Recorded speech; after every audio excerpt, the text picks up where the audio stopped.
our record Keep On Dancing was moving up the charts. We were in high school, and one of our first tours we did, we missed a whole week of school for this, was with Dick Clark's Caravan of Stars.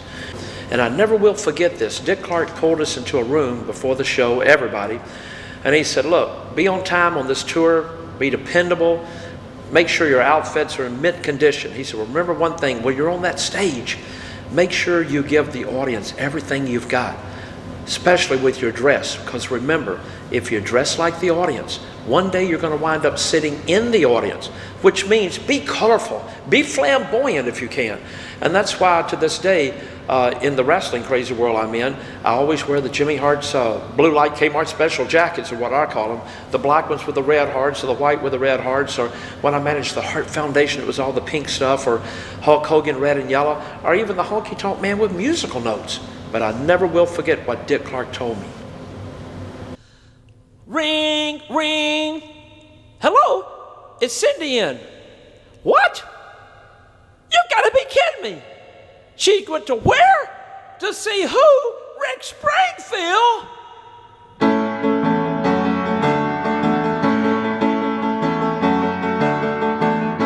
I called my chick on the phone last night.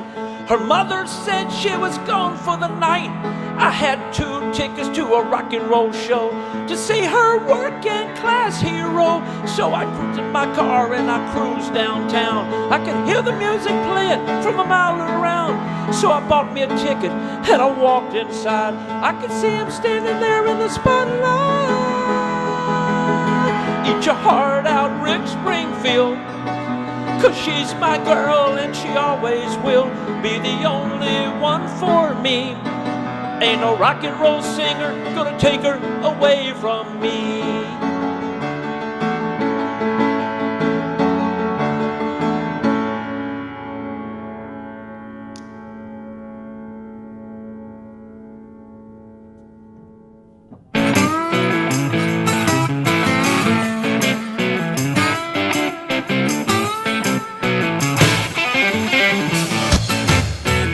My musical memories kind of were about, my mom really kind of got me involved with it first. Sadie Norton Hart, she wrote a song before I was born for Eddie Arnold called Enclosed One Broken Heart. And I guess she had it in her blood, and I guess it got transferred over to me somehow, because I remember she used to take me to church every Sunday, and I had to sing in the choir. And then I had to sing solo. She had my hair all curled up. I mean, it was really, looking back at it now, I looked kind of goofy back then. Matter of fact, I probably look a little goofy now in these jackets. But she started me off early with all my singing. And of course, in high school, I was in the choir. And that led on to me, helping form the group, the Gentrys. And like I said, lucky that she got me into the music business, because if not, I probably wouldn't be sitting here now. The way the Gentrys got formed, we were in high school. We really got out of it to cut class, because that way we all of us had last period study hall. Well, all we do is go to sleep in study hall, right? So they let us, there was a musical class that we could take. So they let us put a band together. And so we put a little band together, and we called ourselves the Gents at the time, G-E-N-T-S. So what we would do, we had 7 of us. It was myself, Larry Raspberry, Larry Wall, who was our drummer. We had Bruce Bowles, who was one of the singers. We had Bobby Fischer, who played saxophone and keyboards. And also we had Pat Neal, who was our bass player, and Jimmy Johnson, who played organ and played trumpet. So we had a little bit of everything going on. But we put a band together called the Gents, and there was a show that came through every year at the Mid-South Fair called the Mid-South Talent Contest. And so if you won that, you got a trip to Miami Beach to be part of a big show down there called Ted Mack's Original Amateur Hour, which is kind of like American Idol now. So we went down there. We won the talent contest in Memphis, and all of a sudden we drove to Jackson, Tennessee, and we took the train from Jackson, Tennessee down to Miami Beach to perform on Ted Mack's Original Amateur Hour. So we performed on the show, and after 4 weeks, the results came in. The Gentrys won. So the next trip, we went to New York City to appear on Ted Mack's and Radio City Music Hall, by the way. So 4 weeks after we performed, we won again. This is great. If you win 3 times, you got a record contract. In the meantime, though, that's when we had cut the record Keep On Dancing, and it became a local hit for us there. So it kind of made us professionals, is what they said. But they still made us go back to New York again for the 3rd time, even though they knew we were going to be disqualified, right? So we think we still had more votes we should have won, but it's kind of like everything else, you know. It's kind of like the wrestling business, you know. Anything can be changed at any moment.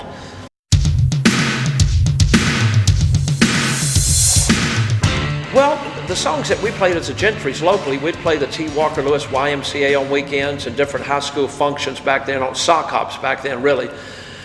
And like I said before, the songs we do covers. We'd play Louie Louie by the Kingsmen, or we might do Twist and Shout by the Isley Brothers, and a lot of Sam and Dave, Hold On, I'm Coming, because, you know, being from Memphis, that was a big soul element in Memphis. You know, Nashville was always kind of country music, but soul music really came from Memphis. Stack's recording studio, and of course, Son had all the rockabilly stuff with Elvis and Jerry Lewis and Carl Perkins. And so the music we do a lot of covers back then, because we really wasn't writing anything original. And originally what happened, there was a group called the Avantis, a black musical group called the Avantis, that had Keep On Dancing out first. But they did a slow version of it. They kind of did like, keep on dancing, woo, you know, that slow version of that particular song. When we cut it, we just kind of speeded it up. And with the drums, where the drums kind of went, keep on dancing. So that's, I think, what made it unique for us, because even though it was a cover, a lot of people forgot about the original version that the Avantis had out.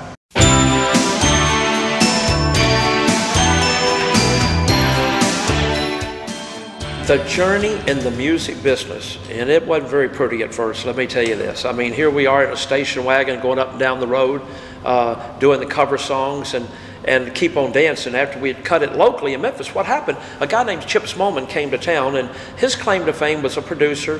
He had produced a few records on a few stars back in the past, but he was kind of regrouping and coming back. Our lucky break came from a guy named George Klein. If you look at all the books on Elvis Presley, George Klein was one of the original members of the Memphis Mafia. George Klein and Elvis became friends in high school. I think the story goes at Humes High School, Elvis was fixing to walk into the bathroom. And when he walked in there, he was warned before he walked in by George Klein, because George Klein was in there originally, and he heard of 3 guys that said, look, when Elvis comes in, we're going to get him down and cut that long black hair. Because Elvis was different back then. He always wore the white bobby socks, but he had the pants legs cut up and a lot, you know, turned up. A lot of people didn't. He always had his shirt sleeves worn up. He wore the black shirts, or the tight white shirts back then. So he kind of stood out, but he was different. That's what made him such a big star, because he was different. But George Klein warned him. He goes, look, Elvis, just want to tell you, don't go in the bathroom today. These guys are waiting for you. So because of that, they had a great bond. Well, how did that really help the Gentrys? Well, later on in life, when George Klein was on a show called Talent Party on WHBQ Radio, he's the one that saw us at one of the eating places in town and knew that we had a local record out being played back then. And he had us on Talent Party and filmed it. Talent Party was a show that if all the groups came to town, like the Dave Clark Five or Paul Revere and the Raiders, they'd always go right to Talent Party and film a segment on that, because that was shown on every Saturday. And George would play their records too. So George Klein kind of discovered us, got us to come in, cut a little demo record, which was Time Is On My Side by the Rolling Stones at the time when we did that. But that led to us eventually cutting Keep On Dancing. But we used to play the YMCA and all the places I told you earlier, but you know, we'd have the little U-Haul truck or trailer that we'd carry our little equipment in. And it was hard getting in a station wagon, getting all 7 of us into a car, by the way, let me tell you. But we did everything. We were kind of our own setup crew. We set our PA up. We set all the equipment up. Then we'd go back and change clothes. And then we'd come out and do our 4 hours little set a night. Then we'd change back into our clothes. We were kind of our own band and own road crew back then.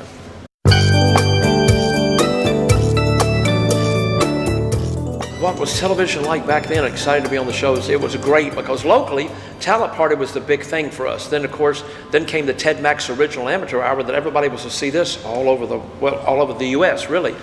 But we came back, and that's when we found our song Keep On Dancing.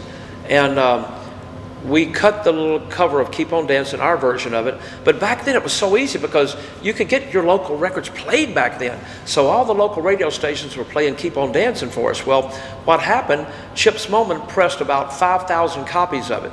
And we sold every one of them locally at a shop called Popular Tunes back then. That was a big record shop back in the day. And so they sold out. Well, Chips got a hold of MGM Records. So MGM came in and said, well, look, this could be a fluke hit because these kids are from Memphis. Sure, their high school fans are going to buy it, and a lot of the people listen to the radio. Why don't we do this? We'll put 5,000 copies of it out in Nashville and get airplay. And we'll put 5,000 copies of the single out in Chattanooga, Tennessee. And if it gets airplay there and sells there, then we'll give you a deal on MGM Records. So our fingers were crossed. Well, they put them out there. About a month later, buddy, they signed us to a deal because they kept reordering and reordering in those towns. I think it wound up selling almost 20,000 copies in Chattanooga and almost 35,000 singles, which was unheard of back then, especially for a local group back up in Nashville, Tennessee. So they gave us our deal. We went in and we cut our album, our Keep On Dancing album, right there at Memphis, Tennessee, on the steps of Memphis State University. But then that's when everything went crazy. All of a sudden, here we are on tour. Our first tour, you know, of course, Dick Clark's Cavalcade of Stars. We went out for about 7 days on it. We got out of school to go on that. And we were on there with Sonny and Cher and the Beach Boys and Chuck Berry. And that led to other tours after that. We did other TV shows with Dick Clark. We did Hullabaloo, Shindig, Where the Action Is. So many other things that happened. Then we did a little movie called Bikini World. And so everything really went great for us. We played the Whiskey A Go-Go, and our warm-up group at the Whiskey A Go-Go, who didn't even have an album or a single out then, was the Buffalo Springfield. And I never will forget it because on their breaks, we'd play an hour, they'd play an hour. But on their breaks, we had that hour to do what we wanted to with it. I'd go next door to the Roxy, and Little Richard was playing at the Roxy every night. And then one night I'd go across the street to the Troubadour and saw the Turtles. And one of the other clubs I'd go to during our break, and the Birds were playing there. But that's when the Strip was the Sunset Strip.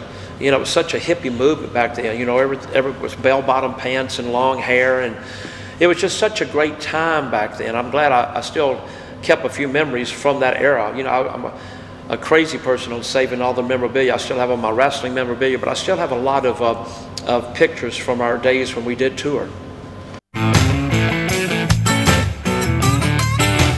Some of my memories with some of the superstars now that were just starting back when we were, especially at one of our first tours with the Beach Boys. But unfortunately, Brian didn't go on those tours back then.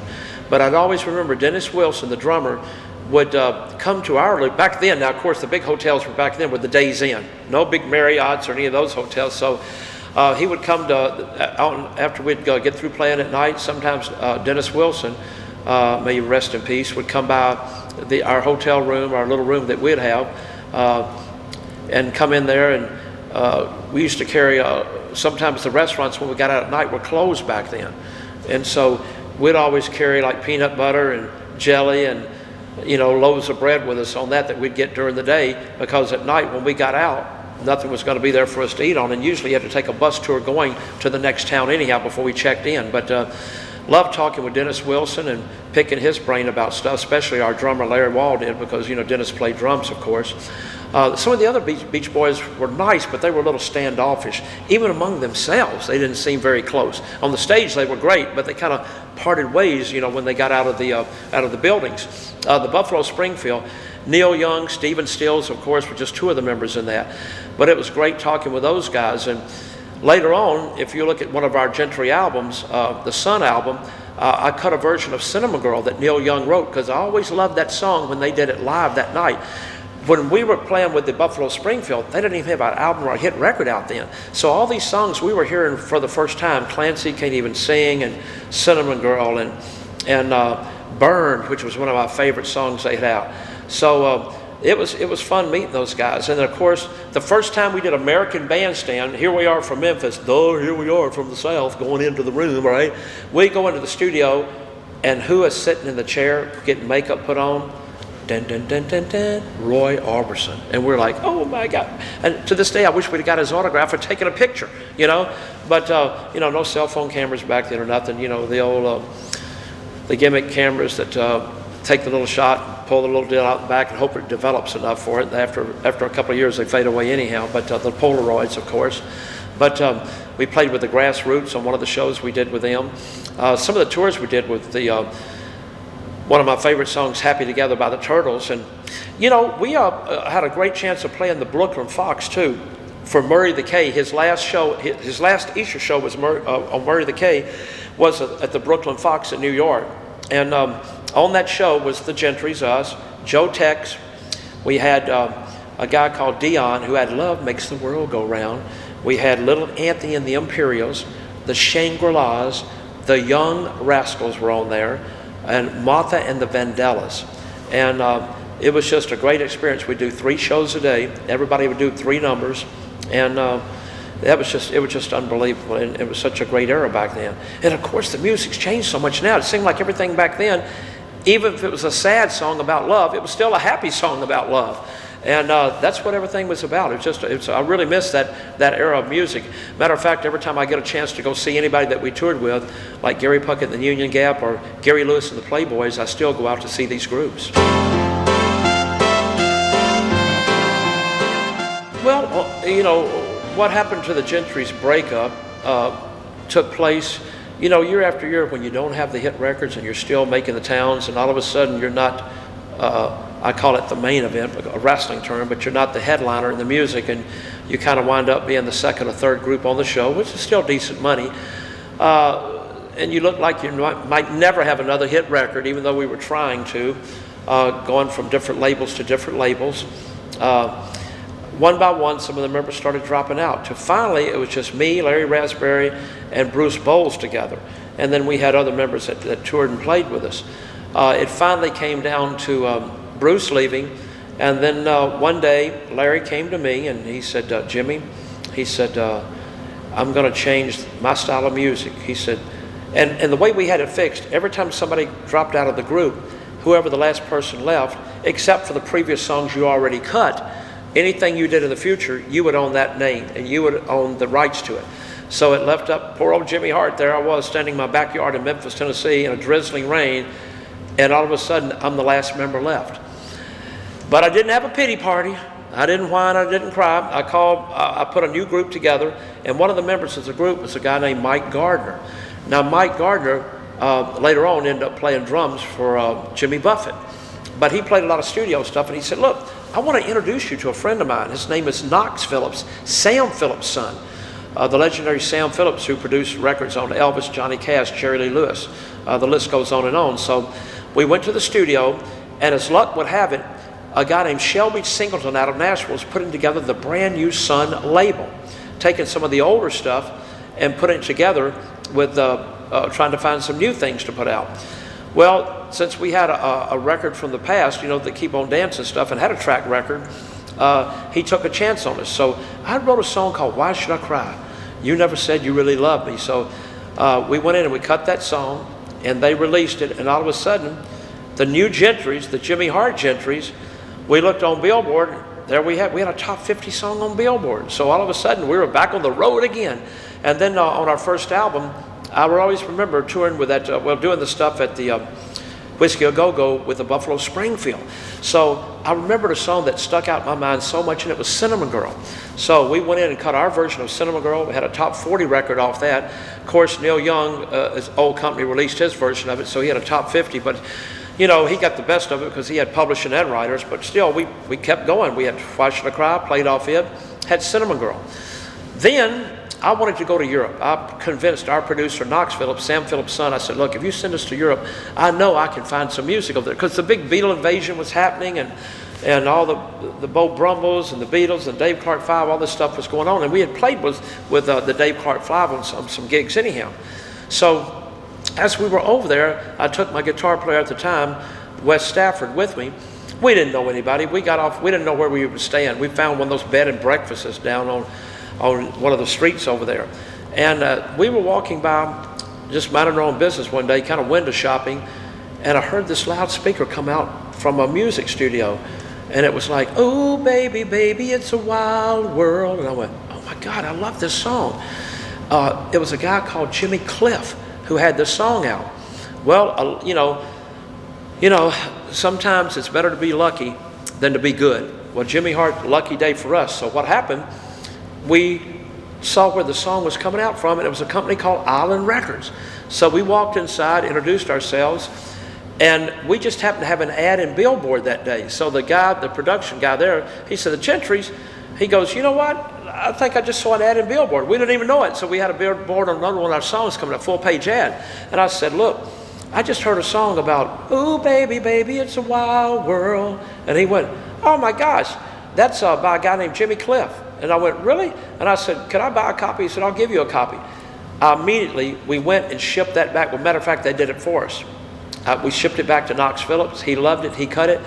We had to stay there for 2 weeks because we were on those little tours that you save money by staying in the place for 2 weeks, right? We were ready to come back home after the 3rd day. So now we kill our time on it. We come back over to the States. We go in the studio, and all of a sudden, we cut Wild World. We had a top 10 record off of it on easy listening. And it got 98 on the pop charts. But so we did a little run off that too. So we had 3 chart records with our new Gentry group. And then finally, you know, that falls apart too. You know, when you don't have hits anymore, then you start playing the clubs. You know, say, hey, the more you drink, the better we sound. Hey, happy birthday to Mary tonight. Let's all sing happy birthday, you know. So that got a little old. But that was close to the end of the musical thing as far as the Gentrys went. Well, the call from Jerry the King Lawler, I'll never forget it. Well, what happened when we were playing, we wound up playing a place called the Ramada Inn in Memphis, Tennessee, on Lamar Avenue, about 5 or 6 blocks from Elvis's mansion out there, which is out in Whitehaven. So Lawler and them would come, when they'd go to Tupelo on Friday night, and I love wrestling. Jerry and I knew each other, and I was doing a little things for them off and on TV, and a little music here and there.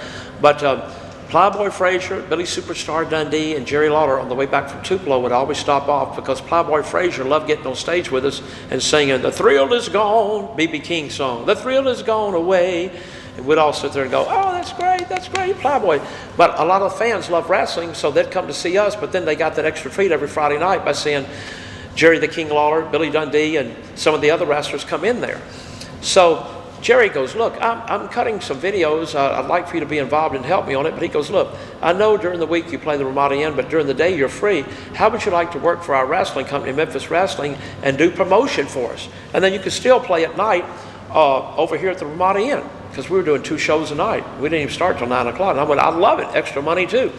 So the more I got into it, the more I loved the business, because what happened as a young kid, I always loved the wrestling ever since my uncle, JB, took me to wrestling. Every summer I'd go down to Memphis, I'd go down to Jackson, Mississippi.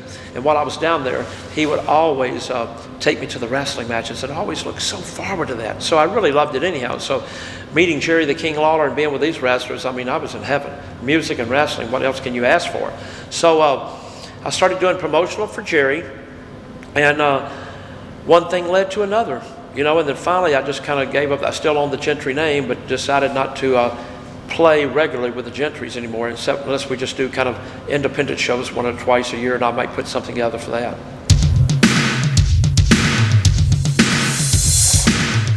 My early memories working on the music with the King, so I'll never will forget it. Jerry called me one day and said, Jimmy, are you available this weekend? And I said, yeah. He goes, listen, I'm going over to Ardent Recording Studios, and I'm going to do a wrestling album. I'd love for you to help me on it and be involved. So I went over there, and Jerry really, we both became good friends after that. What happened is we were sitting in the control room after we did one of the songs, and we were listening to the playback. So the guys in there, they passed a wine bottle around. It came to me, and I said, I don't drink. I passed it to Jerry, and he goes, I don't drink either. I went, oh, that's pretty good. So then the guys lit up a little doobie and passed the cigarette around. I said, I'm sorry, I don't smoke. They passed it over to Jerry. He goes, hey, I don't smoke either. So I thought, well, that's pretty darn good. And I loved playing ball in school, and he loved playing ball. So, you know, every weekend we go out and we'd play either touch football or softball or whatever on the weekends when Jerry was off. So that's how we really started a good bond back then. That's how I ended up singing on some of Jerry's first albums that he put out. And then later on, that led to me cutting, of course, some wrestling videos. Well, I went back in the day when we put all this stuff together, music stuff together, the way it really worked back then was we had studio musicians, and we'd go in, and Jerry had the list he wanted. I think he wanted to do a song, Happy Go Lucky, and some things like that. I think one Beatles song on that too. He did a couple of numbers, and he did Bad to the Bone and a lot of cover songs, nothing really original back then. And I really wasn't, I was writing a little bit, but not, regularly trying to make a living off of it. So we did the albums, we did all that stuff, and then that led to me doing a lot of stuff promotion-wise with their company, like I said before. Then one day, Jerry Jarrett came to me, and he goes, Jimmy, we've got a guy in town called Handsome Jimmy Valiant. I said, no, I love him on TV, because Handsome was really flamboyant.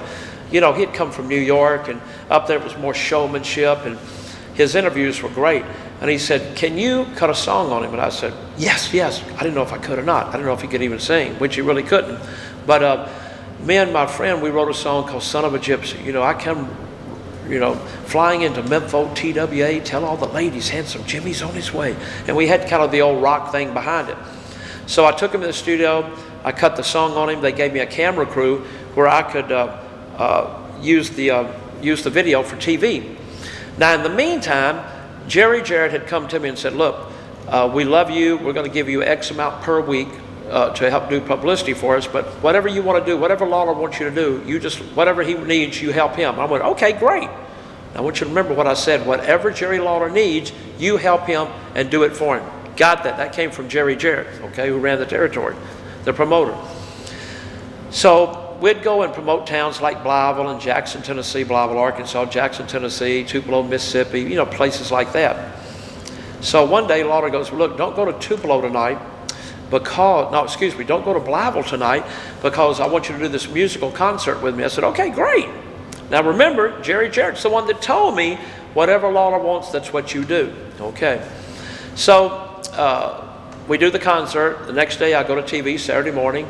I pick Jerry Jarrett up at the airport, and he goes, how did Blytheville do last night? And I said, I don't know. And he goes, why? And I said, well, I wasn't in the town. And he goes, why weren't you there? And I said, well, I was in a concert with Jerry Lawler. He goes, oh, how did it turn out? I went, oh my gosh, it was sold out. About 1,000 people for it in a movie theater. He goes, okay, that's good. So he goes to TV, and he finds out that Blytheville that night only did about $600. Well, it wasn't because I didn't promote it. The card was not very good. You know what I mean? So that took place. So when the TV's over, Jerry Jarrett comes to me and goes, Jimmy, we love you, but I've got to teach you a lesson. He said, you got to be fired. I said, fire me for what? He said, for not going to the wrestling show, it only did $700, and you went with Jerry Lawler, and y'all always had 2,000 people there. I said, but you're the one that told me if Lawler asked me to do something, do it for me. He goes, well, I did, but on this case, hopefully we'll use you again. Well, buddy, you could put a knife in my heart because I love the business.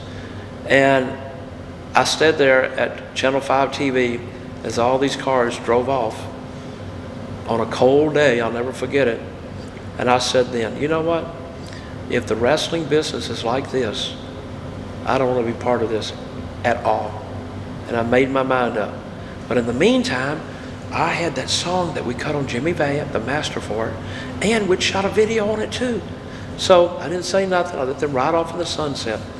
Lawler called me and goes, what happened? I said, King, you own part of the territory. I did what you asked me to do. And now you don't go to Jerry Jarrett and say, hey, look, Jerry, here's the situation. I asked Jimmy to do this. You told him to do what I did. So I don't think that's right. But he didn't do it. So I said, okay. So I went back home and put my little gentry stuff together, started doing some one-nighters again. Well, then all of a sudden, in about 2 weeks, they called me. Jimmy, Jerry Jarrett. Hey, Jerry. Listen, remember when I asked you to cut that video on Jimmy? Yes, sir. Did you do it? Yes, sir, I did. He goes, what about that song? I said, yep, I did it. And he goes, well, I know you played it for Lawler last week. Lawler says it's great, and Jimmy Valiant does too. Well, we want to switch him babyface because he was doing the heel thing then. And so I said, I'm sorry, Jerry, I'm not going to give it to you. And he goes, what? And I said, listen, you left me standing in the cold weather and drizzling snow and drizzling rain on something that I love doing, on something that I didn't do anything wrong on. It wasn't my fault. You asked me to do it, and I did it. And I said, if this is the way the wrestling business is, I don't want to be any part of it. So then, a day later, they had Lawler call me. and I was always a sucker for the King. I always loved the King, you know. He called me and goes, Jimmy, what about the tape? What about this? He goes, you know what? I'm fixing to switch heel again, and I want you to be my manager. Well, at first I was like, ah! I said, I better play a little hard to get. I better wait this out a little bit. Don't seem too anxious, okay? Because it could be another trick. So I said, no, King, I don't want to be part of it. I'm sorry. I don't want to be in this business. It's too cutthroat. Forget it. He goes, do me a favor. Will you ride with me to Blytheville tonight and let me talk to you on the way up and on the way back? And if I can't convince you to be my manager, to be on TV, and to give me these tapes back and the record thing, he just, then that's okay. So, of course, I rode up there with him. He said all the right things. So the next thing you know, I'm on Saturday TV, Jimmy Hart managing Jerry the King Lawler.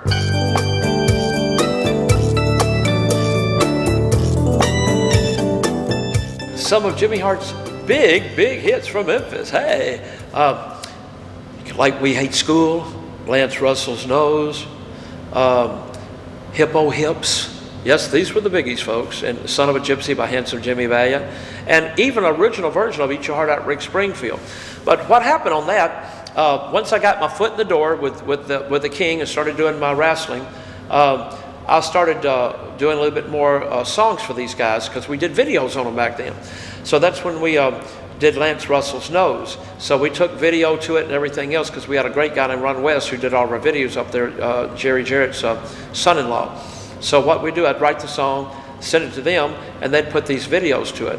Well, by doing Lance Russell's Nose or Wimp Busters and all these songs like that, it just turned out to be really a very lucrative thing locally for us because we'd go back and sell those CDs for like, or singles for like $5 each, you know. Because see, back then, nothing was guaranteed money.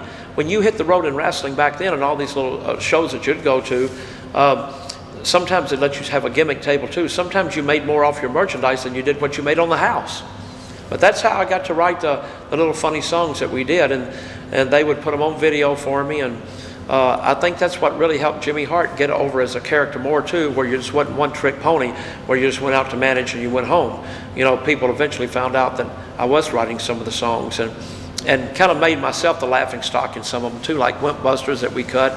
And so, and Lawler would always drop the T-shirts or Wimp Busters with my face on it and things like that too, or Lance Russell's Nose, and have Lance choking my neck with his nose going way out like this. But those are some of the things that Lawler did for me to make that extra money too.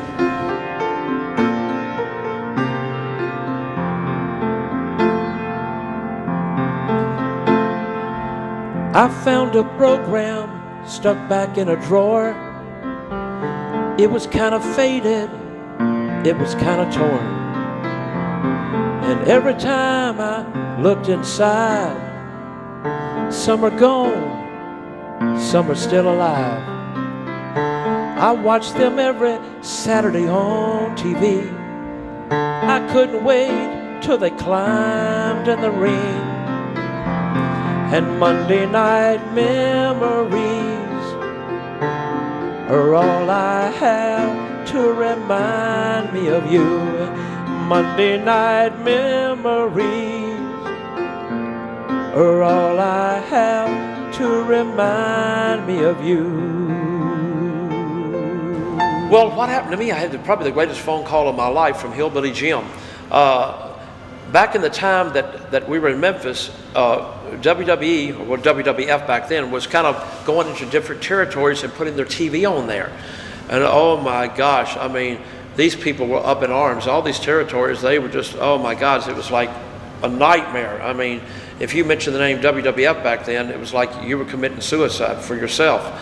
I was in Memphis, and I never will forget it. On that Tuesday, me, the Dream Machine, Coco Beware, and I think Big Joe LeDuc, we were riding together going up to Lexington, Kentucky for that particular shot. It was snowing. We got all the way to Lexington, Kentucky, and there was a sign on the door, wrestling postponed. Nobody even thought to get a hold of us at all for that. Well, that was kind of the straw that broke the camel's back for me. We came all the way back to Memphis, so I'm sitting at the house, and snowy day, and I get a call from Hillbilly Jim. And Hillbilly Jim calls me and goes, Jimmy, Hillbilly Jim. We knew it was Harley Davidson for us. And so he called me and said, look, He said, you know, WWF's trying to get a hold of you back then they want to see if you'd be interested in coming to the territory and being part of this show called WrestleMania. Well, of course I would be, but I was scared to death too, because I knew I had to tell Lawler and Jarrett what was going to be taking place. And I know they were going to be very, very angry with me. And I said, and what happened before that though, is when I was in Louisville the week before, I had a phone. We'd always, before we'd go eat and go to the building, we'd always, you know, call our homes at home on a payphone back then, no cell phones, of course. And I called home and I said, look, did anybody call today? And they said, this person, this called, but Vince McMahon called you. And I went, oh, please, Vince McMahon didn't call me. And they said, well, I got this number here. It's a 203 area code. And I said, well, I'm not calling that number. I think it's one of the wrestlers playing a joke. So I didn't call the number. Another week goes by. Evansville, Indiana, the same thing. Go to the building. Before the building, use the payphone outside. Call home. George Scott called you. Now, George Scott was the booker at the time for WWF. He put all the matches together. So we went up, so I still didn't call the number. So then that's when I was at home during the snow. Hillbilly Jim called me. He goes, Jimmy, Vince McMahon tried to call you. We had George Scott trying to call you. Are you not interested? Interested in what? Going to the WWE or WWF? And I said, of course I'm interested. So he said, well, hopefully it's not too late. He called me back in 5 minutes and he goes, be by the phone. Vince McMahon's calling you. I went, oh. So Vince McMahon called me and said they liked what I did on TV and would I be interested in coming up there? And I said, yes, sir, I would. He goes, well, I'm going to put you on the phone to my travel agency. So he put me on the phone to the travel agency. All of a sudden they go, Mr. Hart, would you like to fly American, Delta, United? Now, I didn't even have any frequent flyer miles back. I didn't even have one little card. So I'm going, well, no, just put me on what you want. No, we want to put you on what you want. I said, no. Whatever you put, because they wanted my frequent flyer number. Well, I didn't want to embarrass myself and go, I don't even have a frequent flyer number. We don't even fly down here. We drive everywhere. So finally, she gave in and she goes, well, how about me putting you on Delta? I said, that works for me. That is phenomenal. Thank you so much. So I go up there to New York, get off the plane, limo picks you up, takes you to the office. I go meet Vince McMahon, had a great meeting with him. He said, when can you start? I said, when do you want me to? Hey, how about tomorrow? And I said, well, Mr. McMahon, they just sent me the tapes from Memphis Wrestling. Jerry Lawler is over in Japan. He won't be back. Jerry Jarrett's out fishing and hunting. He won't be in town. So they gave me the tapes to take to the show to help run the show that day. And he goes, you know what? If you're that loyal to me the way you've been to them, he said, we're going to have a great relationship. Got on the plane the next day, flew back, did the TV show there, snowing outside, had a small crowd in it, but we knew the ratings were going to be tremendous on that one show. So I thought, what can I do to help me get out of this situation I'm in? And I said, well, you know what? We've got a big flour match coming up this weekend where whoever loses has a big 50-pound bag of flour dumped on their head. So I thought what I can do is I'll get on TV, demonstrate it to Lance. I can dump this on Lance, and when he does, Lance can go, you're suspended. And I'll just dive underneath the ring, lock myself underneath the ring for the whole show and stay under. That'll be great TV. And plus, I'm really getting suspended, so it really works out. So we did all that on TV. Then all of a sudden, the show's over with. I go home. We're snowed out the next few days. Jerry Lawler comes back into town.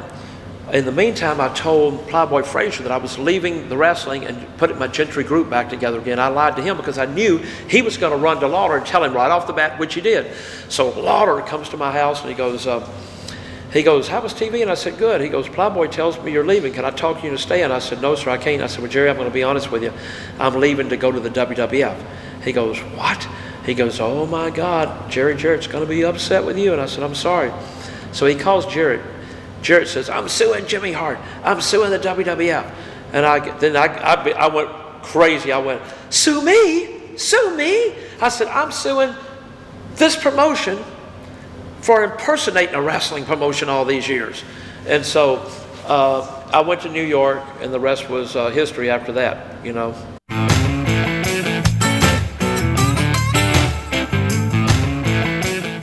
Well, how the music came about for me working with Vince, what happened is when I went to New York, on the first show I got to do was WrestleMania.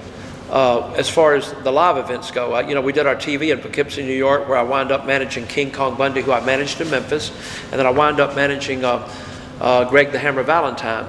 And so at WrestleMania, I met a man by the name of Dave Wolf.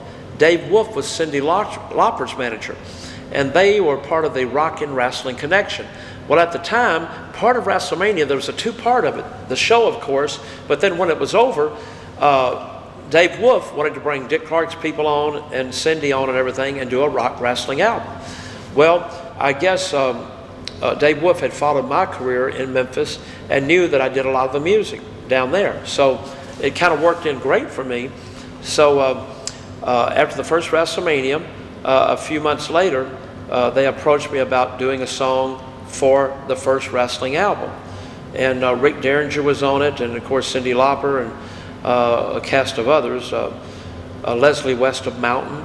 And so they asked me, did I have original song? Well, I knew in Memphis I had a little original song I'd done called Eat Your Heart Out Rick Springfield, which was a novelty song. I guess I was kind of like the Weird Al Yankovic of wrestling before there was a real Al Yankovic.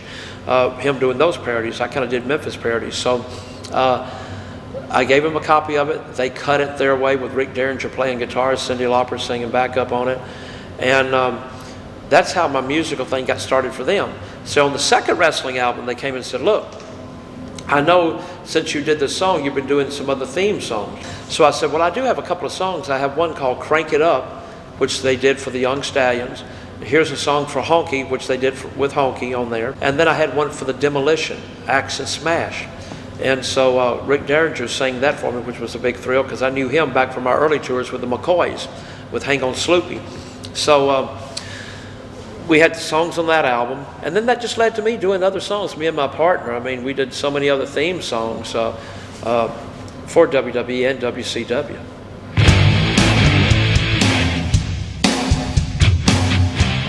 Oh my gosh, performing live. It was the biggest thrill for me because I'm back in my element. I'm back on stage, but this time in front of a few people in a bar. We're in front of 3,000 and 4,000 people on some of the shows that we were doing on promotions for our WWF events back then. So we did the Slammies. So the Slammies came up, and I did a song that I didn't write in that called Girls in Cars, but also I got to do Eat Your Heart Out Rick Springfield on one of the Slammies too. And it was a great thrill for me because I had Leslie West playing bass, Rick Derringer on guitar, and it was just phenomenal. I felt like I was back in my element again. And from that day on, Vince kept using me doing other theme songs. So a guy for them named Jimmy Johnson writes a lot of the stuff, and he's great doing it. But we got to do Randy and Liz's wedding song together. And matter of fact, I still have a real master somewhere of Randy and Liz singing at my house, just the demo, before I took the demo to Vince on the wedding song.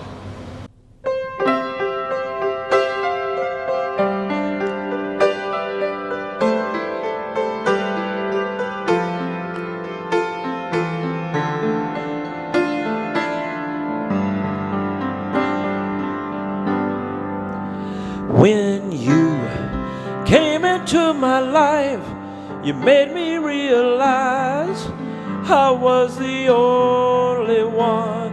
Then you took me by the hand and made me understand I was the lucky one. And I never felt like this before. Together, just you and me together, our love will last forever. Just you and me forever.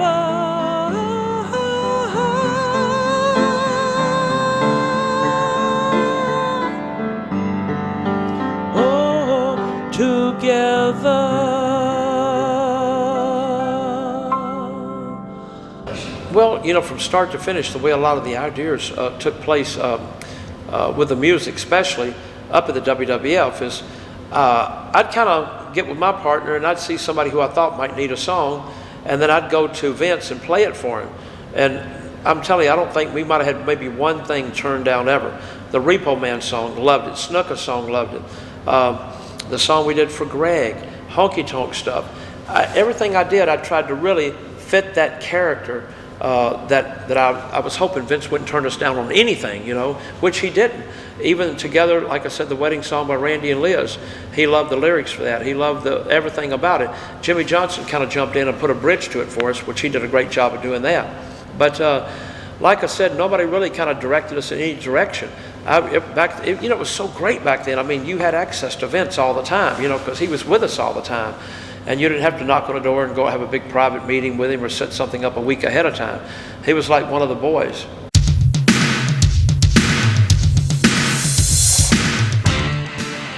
Well, the way we recorded some of our music was kind of all over the place. I'd call my guy who was helping me right at the time, Jim McGuire. He lived in Somerset, Kentucky, so I knew if I was going to be in Indiana or Kentucky, anywhere, I'd buzz him ahead of time. And back then we traveled, you know, the company would fly us themselves, but we were responsible for our own rental cars, we were responsible for our own rooms, we could stay anywhere we wanted to stay, but we just got to make sure we were at the building on time. So that worked out great for me. So I'd call Jimmy, and if I was going to be on a 4 or 5 day loop in Kentucky or Indiana or around the Tennessee area that he could drive and meet me, then what we'd do, we'd just go in the same car. He'd stay in my room, double beds of course, but he'd stay in my room with me, and we'd set the stuff up there, write it, demo it, and then whatever town we might be in for a studio, Vince and then would rent the studios there in the towns to go ahead and let us cut the stuff. But I'd let them hear the demo first to make sure they liked what they heard. Well, the setup to do it was kind of really prehistoric according to today's times, I'll tell you. We just had like a little a recorder, and what we'd do is we'd go in and we'd go over it a couple of times and try to get it on one take, vocals and all, just enough to let the powers to be hear it. Then if they liked it, then we'd go in a major studio. But you know, the equipment back then we used, if you look back on it, I don't know how we even came up with anything, if you want to be honest about it.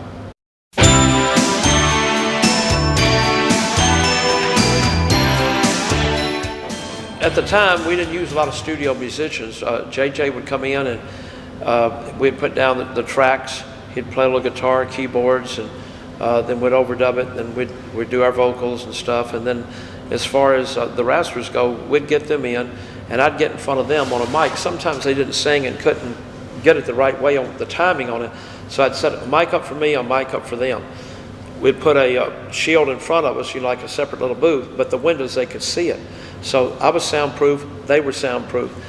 But I'd do it like they would see me, like if it was the Rougeau brothers, All-American Boys, you know, it's from Montreal to Memphis, parlez-vous français. And they would see me mouthing, and they would sing at the same time, and I'd put my voice on with them, but then I'd take my voice off. So they could kind of really sing along, because they could hear me in the headsets, and I could hear them in the headsets. So I just pulled my voice out of it, but they would sing along with it after we went over 4 or 5 times, you know. And I'd just give them the cue, come in, you know, and then they could see me through the little glass booth on my side, because they were just those portable little stands back then that you could roll back and forth.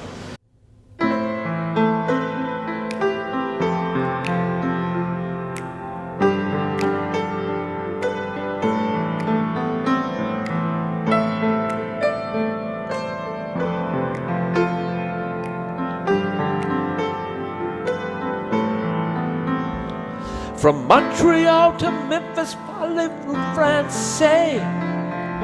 Tell all the girls the Rougeaus are on their way.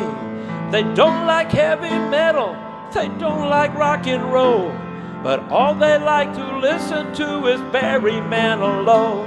They're all American boys, all American boys, all American boys. They're all American boys. You know, Jimmy Johnson's involvement with the music was already in place when I got there. So we didn't want to step on his toes, and a lot of the stuff he wrote I thought was great. But our stuff was just a little bit different.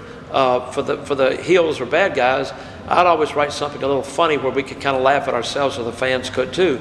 Like one of the words to one of the little lyrics to the Rougeau brothers, we don't like heavy metal, we don't like rock and roll. All we like to listen to is Barry Manilow. Well, that means the wrestling fans would boo the heck out of them, because you really wasn't hip if you were a guy and your favorite group was Barry Manilow, you know? So I always tried to make stuff that people either make fun of us or laugh along with us. Johnson's stuff was a little bit more serious, which made it a great combination because everything just wasn't heavy metal or everything just wasn't funny. So that really worked out good for us. And Johnson's still a good friend today.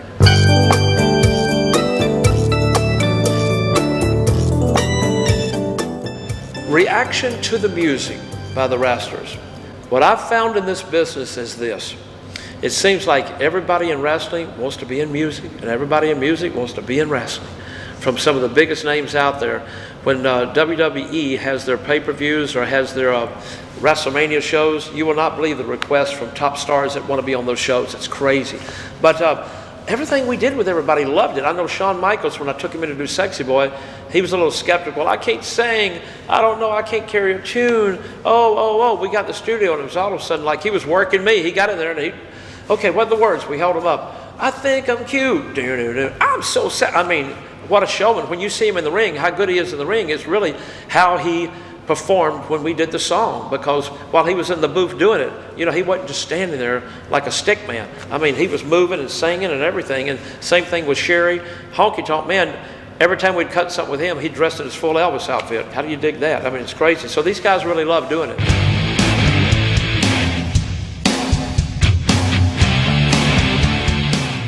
Well, you know, some of the WWF wrestlers really had musical talent. I knew some of them in Memphis before I came up there, like Coco Beware. I managed him in Norvell, Austin, in Memphis as PYT Express, the Pretty Young Things. And I knew he could already sing. I knew that when I did the stuff with Sensational Sherry, I'd heard her before singing kind of off and on in some of the dressing rooms, so I knew she had a little musical talent. Even Shawn Michaels, when Shawn always told me, I can't sing, but he did a great job on Sexy Boy, one of the songs that we wrote.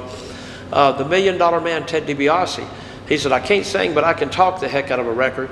So that's how we kind of did that song around him, the $1 Million Man, Everybody's Got a Price.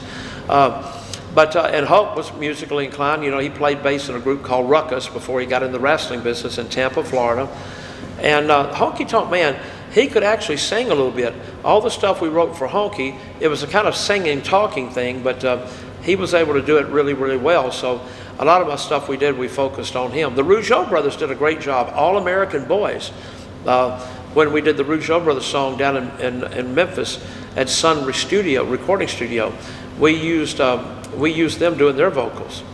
I got long sideburns and my hair slicked back. I'm coming to your town and a pink Cadillac. I'm just a honky-tonk man. I'm just a honky-tonk man. I'm just a honky-tonk man. I'm cool, I'm cocky, I'm bad. I got Piggy Sue beside me, the Colonel's in the back. I'm coming to your town in my pink Cadillac. I'm just a honky-tonk man. Woo! I'm just a honky-tonk man. I'm just a honky-tonk man. I'm cool, I'm cocky, I'm bad. I'm just a honky-tonk man. I'm cool, I'm cocky, and I'm bad. Woo, yeah, yeah, yeah.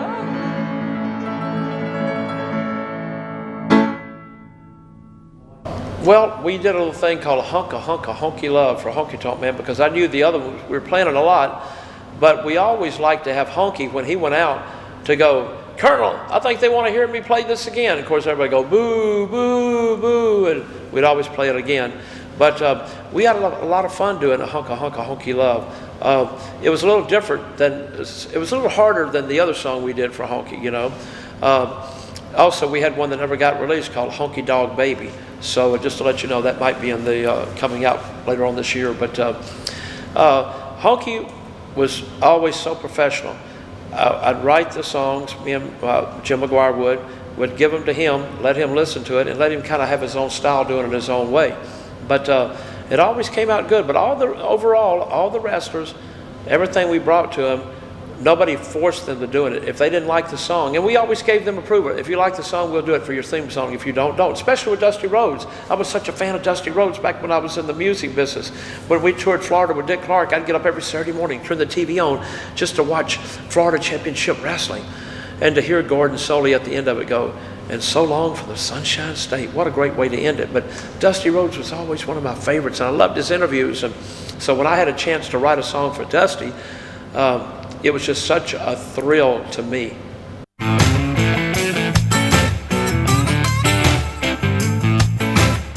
How did we find the singers for some of the songs that we didn't do the wrestlers on? Well, it was pretty easy, really, because still to this day, when you mention the word WWF or wrestling, you know, for some reason, people just love it, whether they grew up on it, whether their parents watched it before them, but they still want to be part of anything that lets them be part of doing something like that. So having the singers was easy. We just called different people that we thought had a voice that would fit on it. American Made, Todd Plant in Tampa had a good raspy voice. We let him sing American Made. The couple, I forget their names now, that sang the Together song for Randy and Liz, they were really, really wrestling fans and put more into it than just hiring a studio musician going, hey, can you sing this song here and we'll give you $150.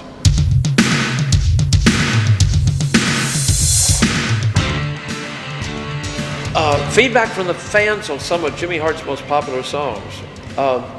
Well, everybody, of course, loves Sexy Boy by Shawn Michaels. Later on, the Demolition song, because it was a little bit heavier, loved that.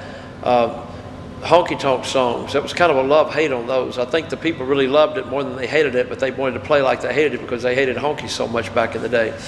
But for some reason, the Rougeau brothers, people always liked the dadgum Rougeau brothers song. I don't know, because maybe it was nerdy or something, I don't know. But they liked that. The Mountie, when we had Jock finally doing the Mountie, we had a hard time for him to do that because he was convinced that on the line where it goes, I'm the Mountie, I'm happy, I'm gay, he goes, wait, no, wait a minute. I said, Jock, that means happy. Oh, I see what you mean. I said, you put the wrong meaning to it, Jock. You had the wrong meaning, not us. So but that, we always got a lot of good requests for that too.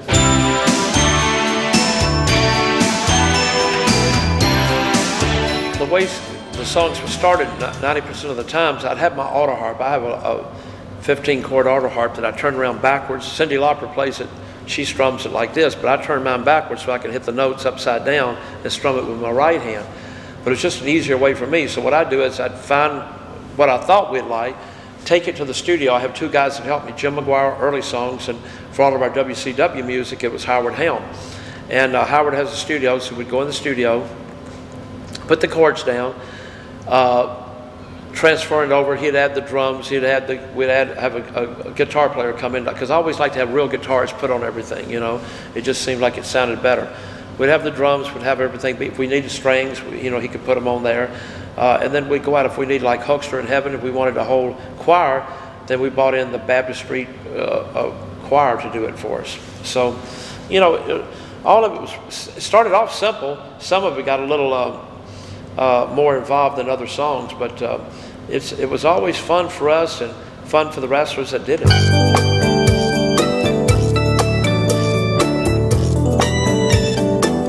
Well, what happened to us back in the day, nobody got behind the curtain. Nobody saw what this business is really about. It was more tongue-in-cheek, But we never let anything out. That here Jimmy Hart wrote Sexy Boy with Shawn Michaels, but yet we're fighting him, you know what I mean? So that was all kept secret. Now, a lot of people know that Jimmy Hart did the wrestling theme songs, but they seem to be okay with that. I think it would insult their intelligence back then if they knew that Bret Hart, I did the Hart Foundation theme song, and all of a sudden we're fighting Shawn Michaels, So we kept everything kind of behind closed doors back then. It's a lot more open now, and people know who wrote what, who did what, who rides together, who stays at the same hotels together. You can always see if there's tragedy, if there's ever a death involved, everybody gets on stage and holds hands, and then when it's over, they go back fighting each other. But it seems to work. The crowds are still good for WWE. He thinks he's cute. He thinks he's sexy. He's got the looks that drive the girls wild. He's got the move that really moves them. He sends chills up and down their spines. He's just a sexy boy. Sexy boy. He's not their boy toy. Boy toy. He's just a sexy boy, sexy boy. He's not your boy toy, boy toy.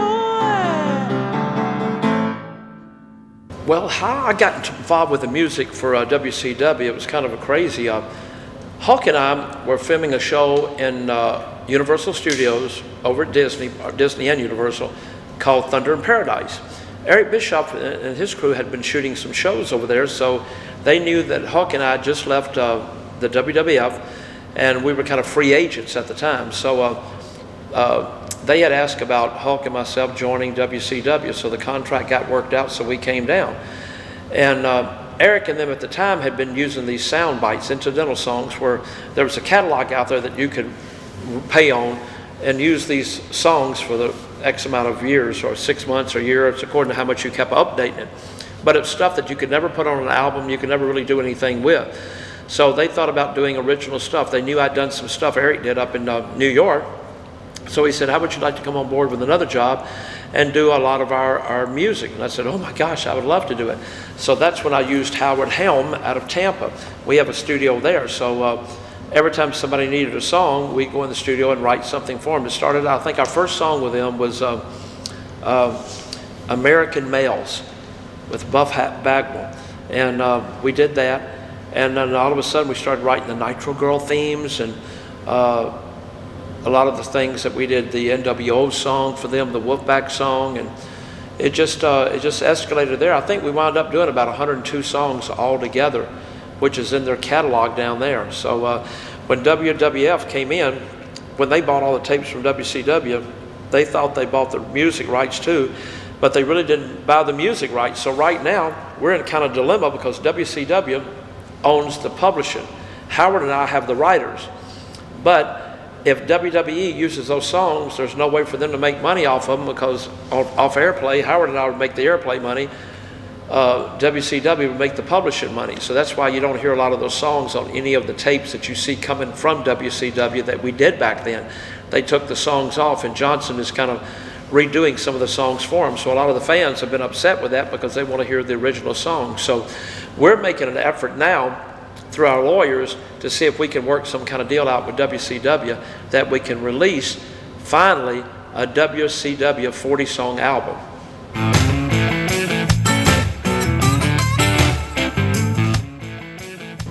Well, in the WCW, there were so many different styles we had to kind of look for and try to get music for. And it was kind of crazy at first because they would come to us and go, look, we need a song for Disco Inferno. We also need a song for Liz and Randy. We'd also like to have a new song for Hulk.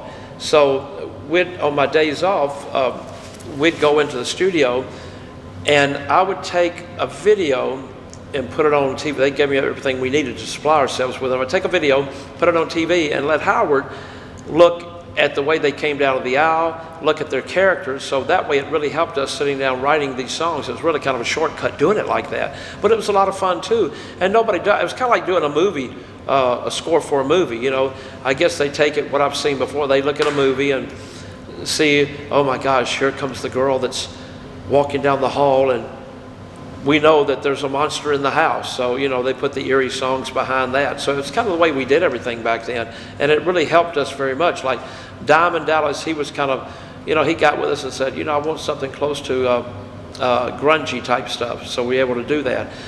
Somebody else would go, I want something really happy, a happy feel-good song with their character coming to the ring. So it was challenging, but it was a lot of fun. I like NASCAR racing, Richard Petty is still the king. And I like to eat at the Waffle House, smothered and covered on everything. But there's one thing that I hate, 'cause it's a bunch of crap.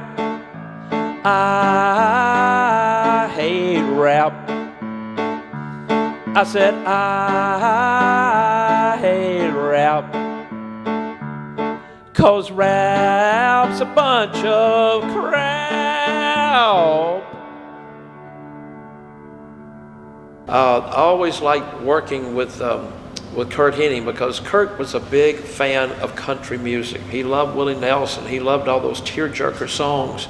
So when we came up with Rap is Crap, The reason how we came up with that song was because Master P had just been brought on board to do a little angle with out of New Orleans down there with Kirk and them, and why call them the West Texas Rednecks? So that's why we kind of wrote the song against rap. Rap is crap, and that was a lot of fun doing that with Kirk, and we had fun with that. Even though, but one night when we were doing the deal with him, putting his voice on it, we kept waiting for him. We didn't know what happened, and somehow or another he got locked out of the building. But the building was soundproof on the part we were in, so we couldn't hear it. We didn't have a buzzer to get in or anything. So we kept wondering, where's Kirk? Where's Kirk? Where's Kirk? Oh my gosh, it's an hour late. It's 2 hours late. What's the deal? So finally, the police came by, and they had an emergency phone call to the place, and they said, look, there's a blonde-headed wrestler that just came to our station down the street and said, can we help him break in to the studio? We said, break in what for? And he said, he's supposed to be in the studio, is he? And I said, oh gosh, yeah. So that was kind of crazy with the police coming down there watching us do part of the West Texas Redneck song, Rap is Crap. Another time, we were in Orlando, and Eric and them had given me the Saturday night show, the 605 show, to do what I wanted to with, because nobody wanted it. So I took the stars that nobody was using. I took Rey Mysterio they wasn't using. I took Jericho. I took some of the wrestlers that they were not using on the big shows then, because I felt like they were stars. And as we had 3 kids that we did that I wanted to put a group together like the NSYNC and Backstreet Boys. So I called them 3 Count. So I got the name copyrighted for them. And we wrote a song, Can't Get You Out of My Heart. And we made these green circles for them to go to the ring to, and we shot a video on them acting like the Backstreet Boys. But the people hated that so much, it picked up so much heat, but they really turned out to be a really good team. So that was just kind of a crazy event that took place on that.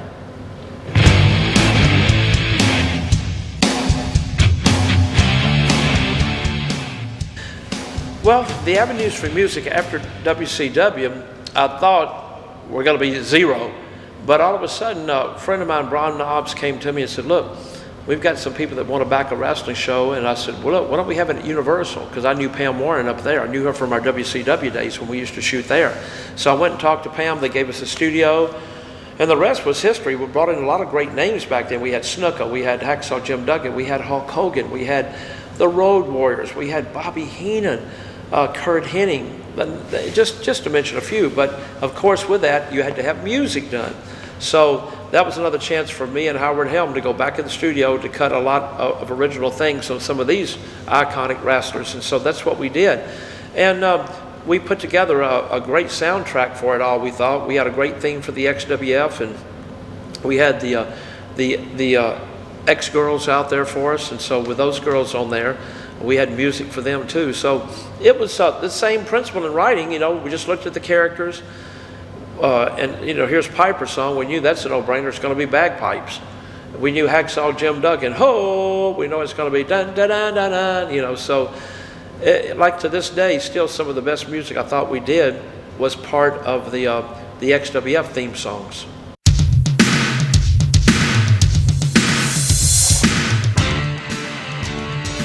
Well, you know, some of the influences on some of the songs we did, especially for the XWF, it was just, once again, it came from the talent itself. You could kind of look at them, the way they handled themselves at the ring and out of the ring, what kind of character they really had, how they did their interviews.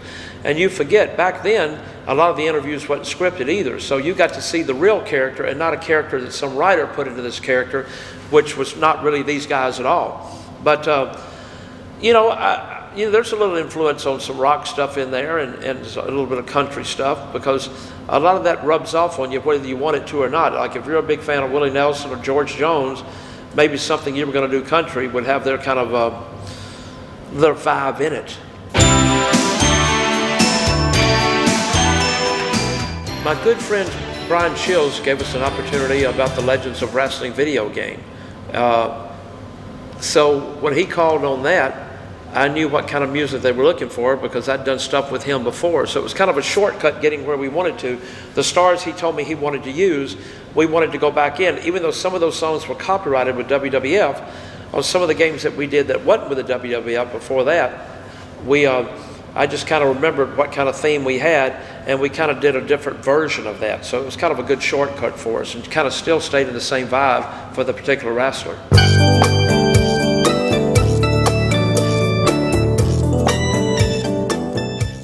You know, the music that we did back then, like I said, we wanted our fans to like it too. I know a lot of people just write to be writing, but we wanted our fans to really be involved, because I've always felt that music was so important to the character. And even now, when you go to a WWE main event or any kind of events they have, as soon as those fans hear one note, they know who's coming out. If they hear they know that's Shawn Michaels. If they hear, oh, what a rush, they know that's going to be the Road Warriors, a video on them or whatever you might see on it. And even to the Honky Tonk Man's theme, when you hear that guitar go, din, din, din, din, din, din, din, din. And that's what we always like to put things on the front of our songs too. American Dream, Dusty Rhodes, where you got the three black girls going, he's American Dream, that cowbell, boom, boom, boom. The fans know right off the bat, that's the dream coming out.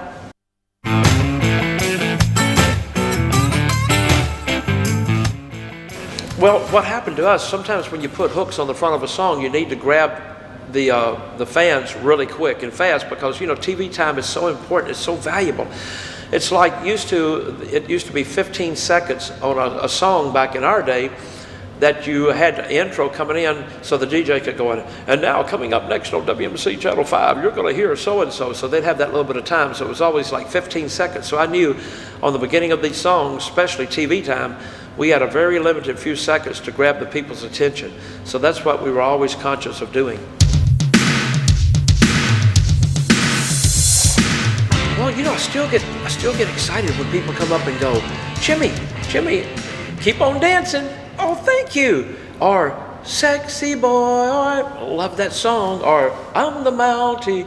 It's still a thrill for me. I feel like I'm 18 years old again. It's really a stretch of my imagination at my age, I'll tell you that. But it's just, a lot of people knew that we did the wrestling, but now they're starting to realize more and more and more and more that Jimmy Hart was part of the music era, because like we said earlier, back then, we couldn't tell the world that Jimmy Hart wrote this song with this particular wrestler, and now my men are fighting him. Well, why did Jimmy Hart write that song for him if we hate him so much, you know? But it's just the way the wrestling business was back then.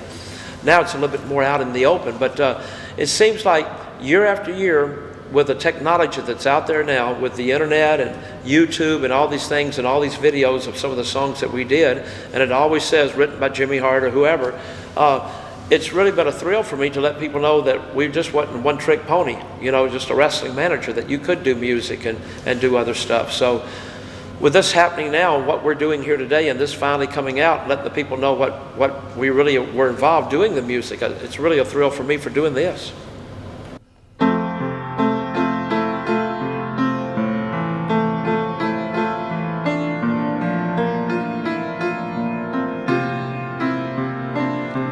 I read it in the paper, I saw it on TV. I guess there'll be an empty seat when I wrestle in Wembley. At first I tore my shirt, then you tore my heart. I knew you were a Hulkamaniac right from the start, 'cause you were my friend. I'll see you again when the huckster comes to heaven. You'll be my friend. The world just lost another Hulkamaniac.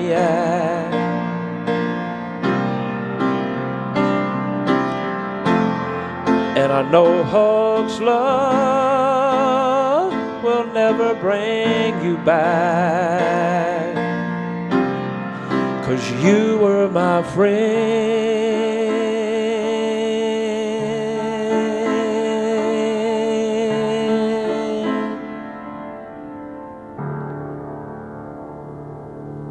Well, some of the songs that I'm really proud of being part of, and I just listened to it on the radio the other day, of course, it'll always be Keep on Dancing, because that's really brought us to the game. Without that, I wouldn't be sitting here talking about music now. But Cinema Girl, our version of Wild World was just, I still love to hear that. But for the wrestling songs, Sexy Boy, Shawn Michaels, the Honky Tonk Man stuff, the album we did on Huckster, a lot of people don't know, for $9,075, we cut a 10-song wrestling album, and we had 2 major deals off of it, one in the U.S. and one overseas. So finally getting that record album out, it was just a thrill for me for that too, and we're very proud of all of that. But the American Dream song I'm always proud of.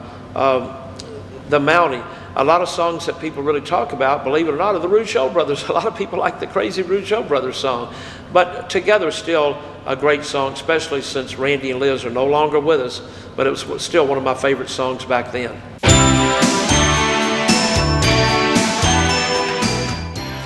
Well, first of all I can say to all of our fans out there, and I don't want to sound so corny or tongue-in-cheek, but, you know, it's right. Without you guys, you know, we wouldn't even be here, and that's the truth. And I've always been so grateful that of all the great managers out there, Bobby Heenan, Mr. Fuji, Fred Blassie, the Slickster, Paulie Dangerously, Jimmy Cornette, Captain Lou.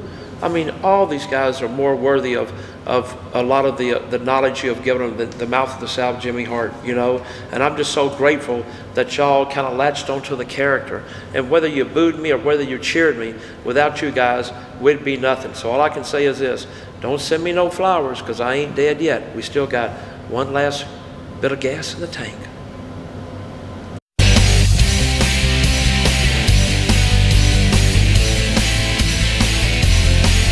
In the mouth of the South, since I was in school, I watched wrestling before it was cool. Who would ever think that I'd live out my dream and wind up on the cover of a wrestling magazine? Hogan is American made, and the only real giant is still Andre. Jerry Lawler will always be the king, 'cause we are the legends of wrestling. Roddy Piper, Bret the Hitman Hart, Bruno San Martino, they were legends from the start. Mr. Fuji, Bobby Heenan, and the Macho Man, and even